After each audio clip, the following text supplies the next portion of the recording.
Super Nintendo Entertainment System, the next generation from Nintendo. Now you're playing with power, super power.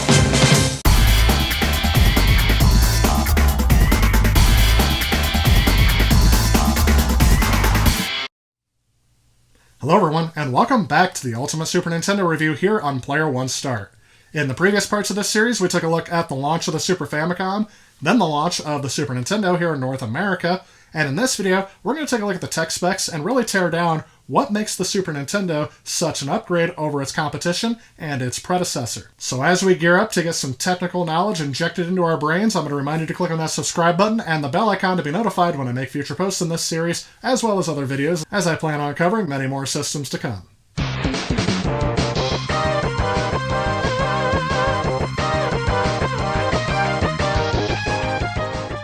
In the previous video, I talked a little bit about how the Super Nintendo was cosmetically a tad different from the Super Famicom. But in terms of hardware, the two systems are directly compatible as they share all the same technology between the two different systems. And in a previous video, I tore down my childhood Super Nintendo to clean it up and performed any necessary maintenance on it to make sure it's going to last for quite a while. If you want to see that video, there should be a link popping up in the corner, but there's also a link in the description below. In this video, let's go ahead and take a look at the motherboard specifically from the Super Nintendo and take a look at what all these chips do.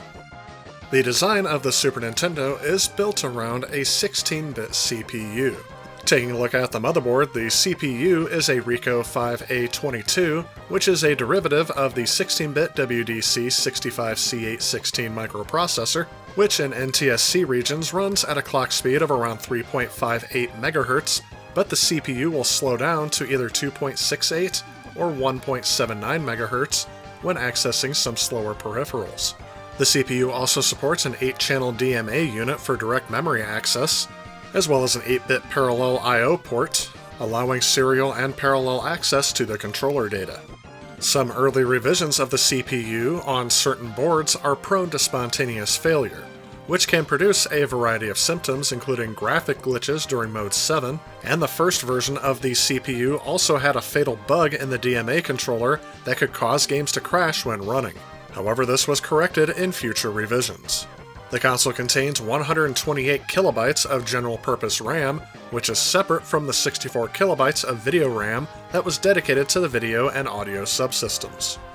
The video chip in the Super Nintendo is called the Picture Processing Unit, and although it shares its name with its 8-bit counterpart in the Nintendo Entertainment System, this one is a lot more advanced.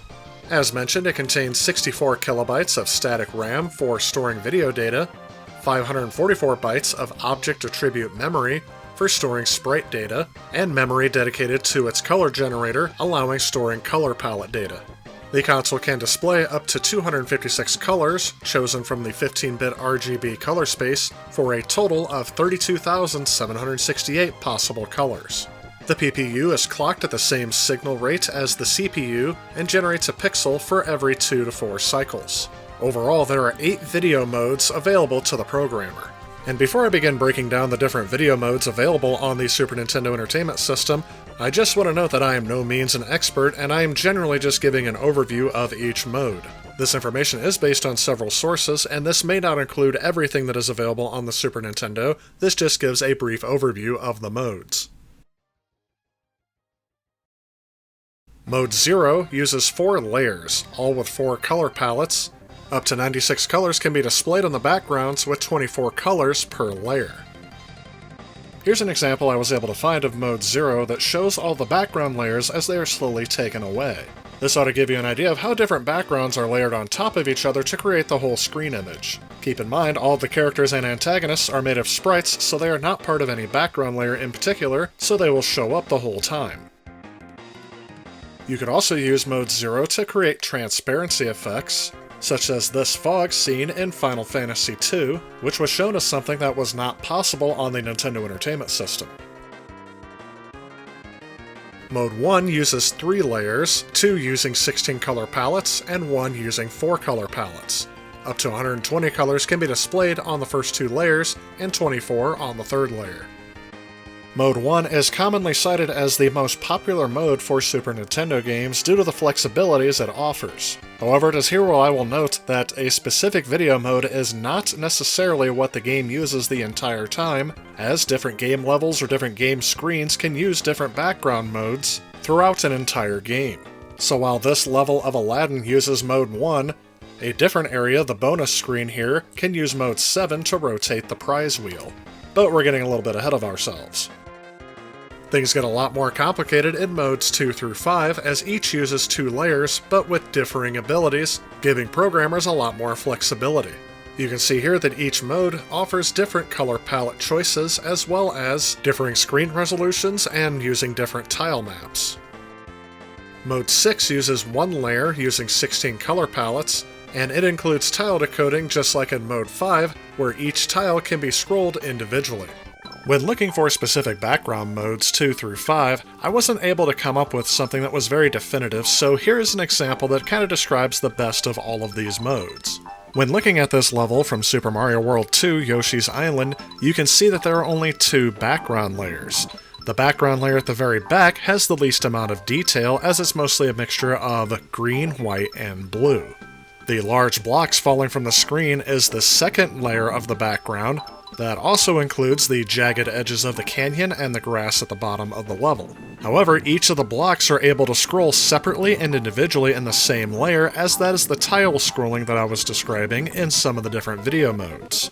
As to which specific video background mode this level is using, I can only make a guess. Maybe you can let me know in the comments which one you think it is. But out of all of these video modes, the most famous has been Mode 7. Mode 7 is a single layer of 128 by 128 tiles in the size of 8 by 8 pixels each to form a set of 256 tiles on the layer. Where this layer is most commonly famous is its ability to rotate and scale using matrix transformations. This gave some games a sense of 3D perspective, although all objects are rendered as a flat plane. Any objects that seem to pop out of that flat image are sprites that are cleverly positioned to make them look like they are in 3D, in sync with Mode 7. And speaking of sprites, or most generally moving objects on the screen, the SNES is capable of producing 128 sprites per screen, with 32 maximum per line, up to 64 by 64 pixels in size. When looking for examples of games that have the most sprites on screen at once, I am often pointed towards scrolling shooters. In this example, all of the enemies, along with the main character, and projectiles on the screen are all different sprites. Most of these characters are comprised of multiple sprites, and to animate these sprites to make them appear that they are moving and rotating, they are just using different animation frames and swapping out the sprites on the fly. The sprite layer is entirely separate from all of the background layers, so they're not part of the same restrictions of the other background layers, however they do have their own limitations. One example later in the game that I really like to point out is how the sprites in the background layers seem to act almost in unison. As you see parts of the giant ship start to break off, all they are doing are removing the sprites and revealing the background layer that shows parts of the broken ship.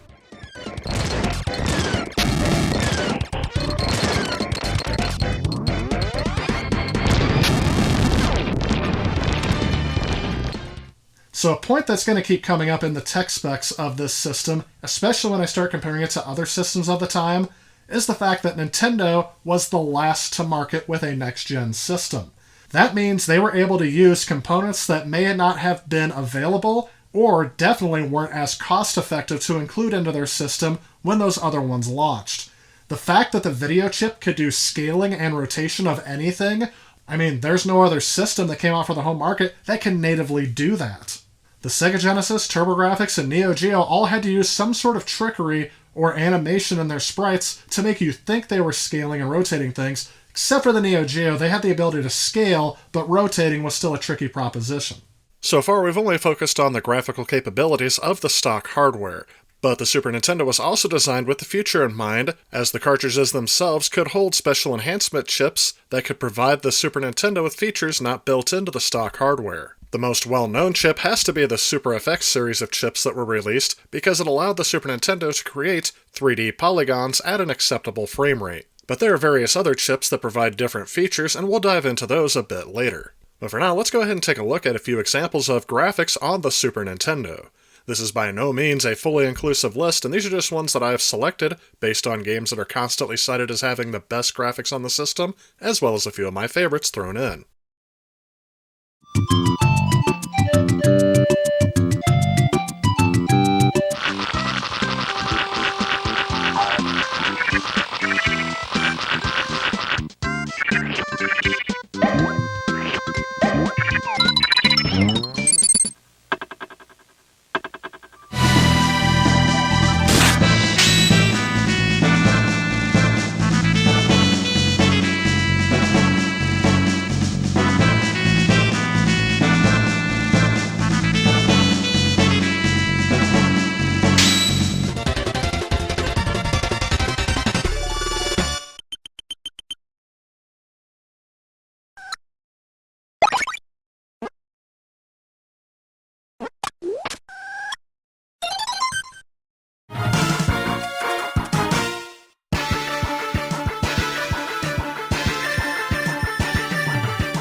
In the late 80s and early 90s, the advances in technology were much more noticeable in graphics than I feel like they are today. What I mean by that statement is, I really feel like the graphical differences between console generations from 2006 to the modern day aren't as noticeable to the naked eye as they were back in the 1980s and 90s. And in another effort to keep their hardware from looking as aged as it was, many video game companies would focus on using pre-rendered graphics.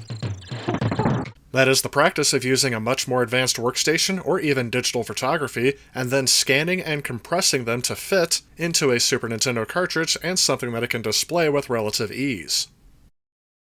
Back in the day, and I believe especially when viewed on a CRT television, this made the system look a lot more capable than it really was by showing graphics that were mind-blowing for the time.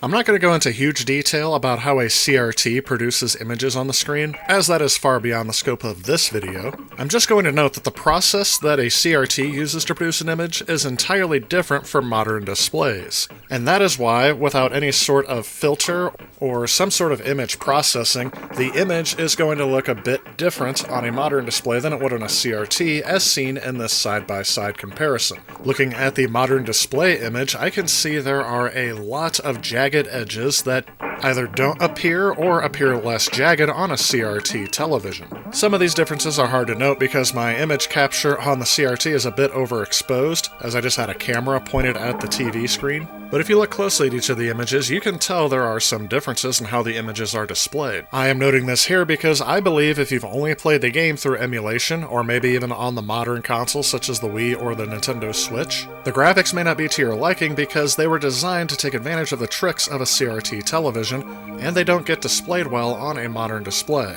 Thankfully, I don't think graphics are everything, as this game is very well done, but perhaps this example will show you why pre-rendered graphics were seen as an acceptable alternative back in the day. Games like Donkey Kong Country would use advanced silicon graphics workstations that were also used to make big movie special effects, like in Jurassic Park and The Terminator. However, other games like Mortal Kombat would actually use digitized scans of all of their characters and animate them, which made them look very realistic in the arcades, and even though they are much more heavily compressed on the Super Nintendo hardware, I think they still hold up as well, but they may not look as good as graphics natively rendered on the system. You're going down! Battle match! Round 1, fight!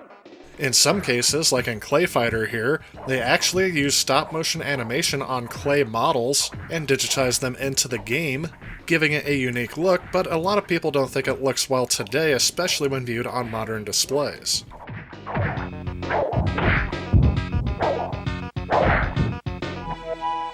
One final example of using pre-rendered graphics I have is Super Mario RPG. This was seen as, again, mind-blowing back in the day, however I've seen a lot more criticism in more recent times, saying that the game just looks plain bad or odd, that the character models definitely don't hold up well, and I think that's more due to the nature of the art style for this game, as a lot of early 3D graphics do look very plasticky or non-realistic. But as I keep in mind that 3D graphics were still in their infancy back in the day, I find this a bit nostalgic to look at graphics that are rendered like this, and I don't think they look terrible.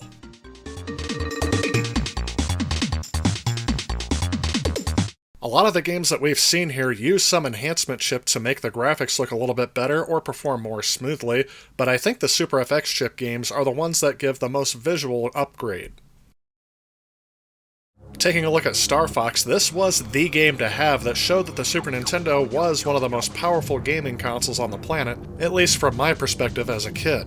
Again, I feel like viewing this on a CRT as it was intended, you definitely don't notice the loss of graphical detail as you would on a properly upscaled image on a flat panel HD display. That said, I've also seen this game very commonly cited as one that just doesn't live up, and I tend to agree with that just a little bit because the frame rate is definitely not as smooth as I remember as a kid, but also the graphics lack a lot of detail as I don't think there's any textured polygons on here, and everything is very geometrically shaped. This is one example where the art style was definitely determined by the limitations of the hardware, and even though the Super FX chip would expand the system greatly, they were still limited in what they could do.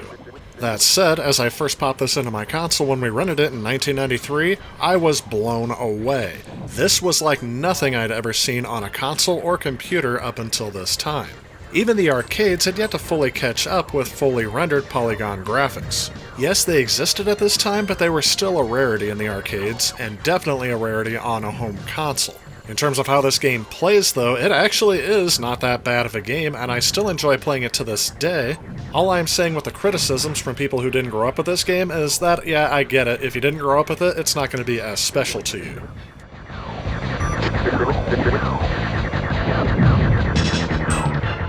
I think the same can be said for the poor frame rate on things like Stunt Race here. I don't see a lot of people wanting to come back to this, especially if they didn't grow up with this as a kid. And Dirt Tracks also I think is about the same, although this performed a bit more smoothly than I remembered, and the graphics take up a bit more of the screen.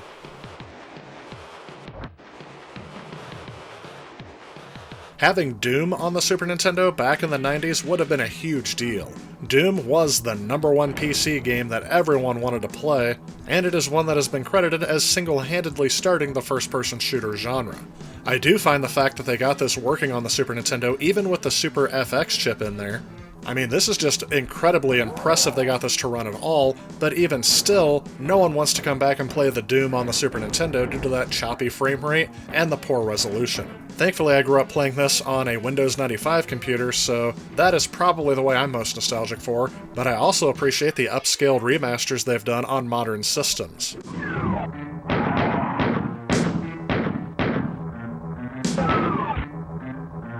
I should also note that Doom 2 actually uses an upgraded version of the Super FX chip. That not only has double the clock speed, it also has more pins on the chip to allow more access to read-only memory, or the ROM chip inside of the cartridge. The Super FX2 chip was also used in a game that many people might not realize had it, and that is Super Mario World 2 Yoshi's Island. I guess I personally wasn't expecting it in this game because there are no fully 3D levels in this game. However, there are several levels in this game that look nothing like every other 2D side-scroller on the platform. However, this game also uses another enhancement chip known as the DSP, which was used as a math coprocessor to help speed up some of the Mode 7 scaling and rotation in games like Super Mario Kart and Pilot Wings. Another widely used chip, known as the Super Accelerator, or SA1, was very similar to the CPU on the main board, but with a much faster clock speed. The chip also had several other features that would help with making graphics on the screen that normally wouldn't be able to be shown on the Super Nintendo, or it would have dragged the system's CPU down so low that everything would have appeared choppy.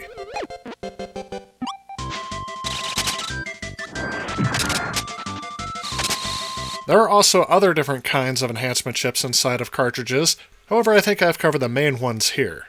And wow, would you look at the time? It looks like we've already spent this entire episode talking about the Super Nintendo's graphics chip, so in the next part of this series we're going to talk about the system's sound chip, as well as take a look at some of the tech demos for the system, so stay tuned for that video coming out to you real soon. But before you go, don't forget on your way out to leave a comment below about anything I talked about in today's episode. Let me know some of the games that you think showcase the best graphics the Super Nintendo can offer in the comments below, or if you've played any of the games I've featured in this video. If you like this video and you'd like to help out with future projects on this channel, please consider supporting me on Patreon. A special thanks to those Patreons you see on screen. Also, if you like what you see, please remember to leave a like and click that subscribe button on your way out. As always, I want to thank you all so much for watching, and I will see you all in the next video.